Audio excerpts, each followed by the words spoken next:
Ton ton ton Kullu लोहार पूरी तरह से हथौड़ा चल रहा था। उसका बेटा मोती धौकनी खींच रहा था। कल्लू बहुत अच्छा कारीगर था। उसके बने हास्य हंसिया और खुरपी का आसपास के गांव में कोई मुकाबला ना था। गांव का लाला उसका बनाया सारा सामान खरीद लेता था। कुछ दिनों पहले गांव में स्कूल खुला था। उसके मास्टर जी उधर से निकले। मोती को धौकनी खींचना देख वहां रुक गए। उन्होंने कल्लू से पूछा, कल्लू भाई, क्या बना रहे हो? लाला ने 50 हंसिया बनाने के लिए कहा है, वही बना रहा हूं, कल्लू ने बताया। मास्टर जी वहीं रुककर उसका काम देखने लगे। मोती जब रोकने खींचना तो तेज हवा निकालते भट्टी में पड़े कोयल ढाक कर लाल हो जाते हैं।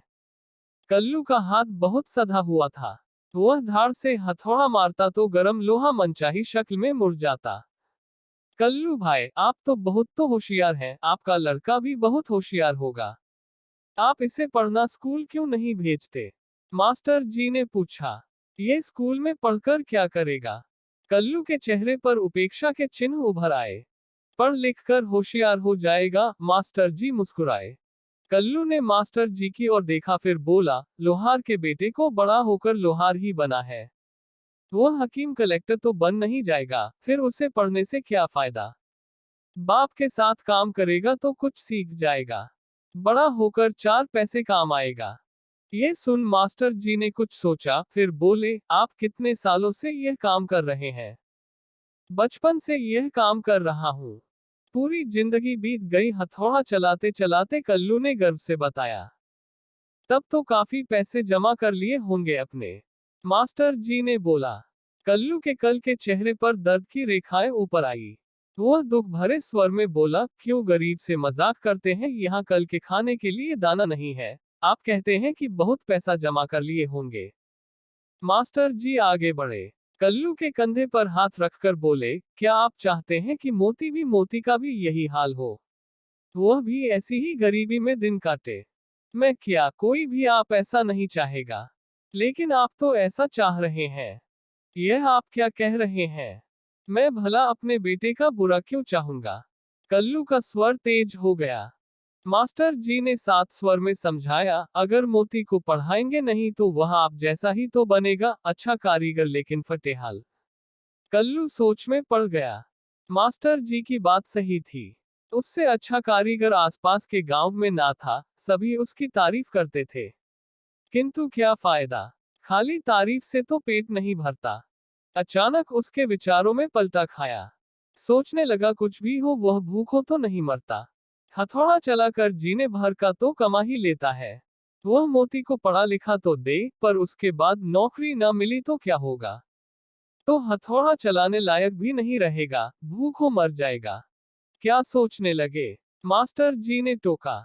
कल्लू ने अपने मन की बात बताई तो मास्टर जी ने समझाया, पढ़ने के बाद नौकरी करना जरूरी थोड़ी है। शिक्षा से बुद्धि का विकास होता है। इंसान नई नई बातें सिखाता है। शिक्षित आदमी अगर पुश्तैनी काम भी करेगा तो नए ढंग से और वह ज्यादा फायदा कमाएगा।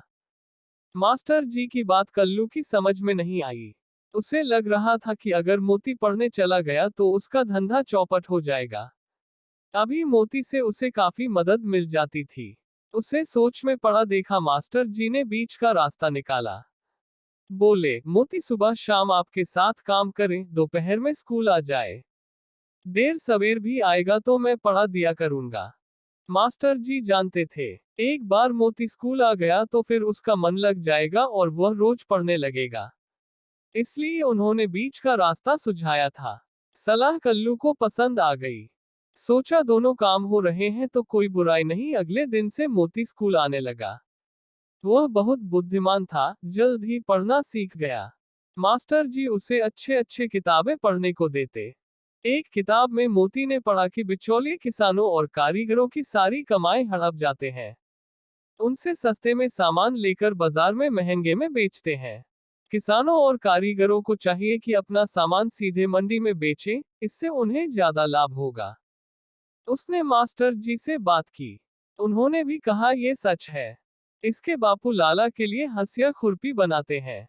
अगर वे अपना सामान बनाकर शहर में बेचे तो ज्यादा फायदा होगा। मोती ने अपने पिता को समझाया।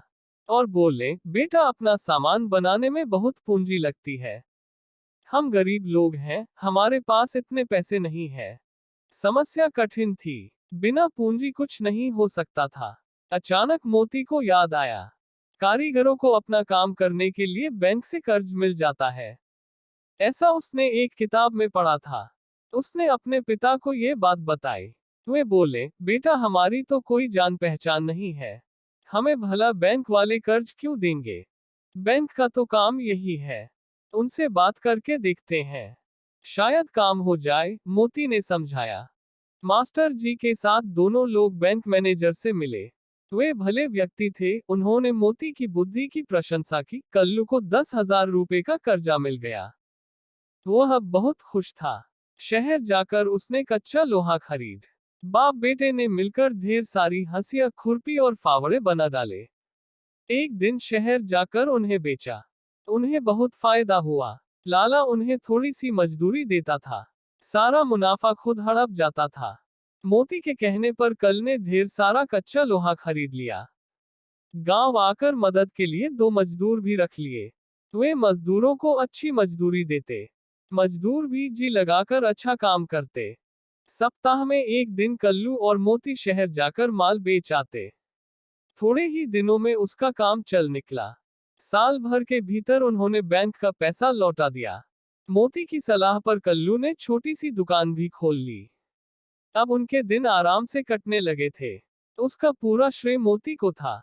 मास्टर जी सही कहते थे, शिक्षित व्यक्ति पुश्तैनी काम भी ढंग से करता है। कल्लू को शिक्षा का महत्व समझ में आ गया था। उनसे प्रेरणा पाकर गांव के दूसरे लोग भी बच्चों को स्कूल भेजने लगे थे। समाप्त। इस प्रकार के अन्य कहानियों को पढ़ने के लिए मेरे चैनल को सब्सक्राइब करें एवं बेल आइकन दबाना ना भूलें। धन्यवाद।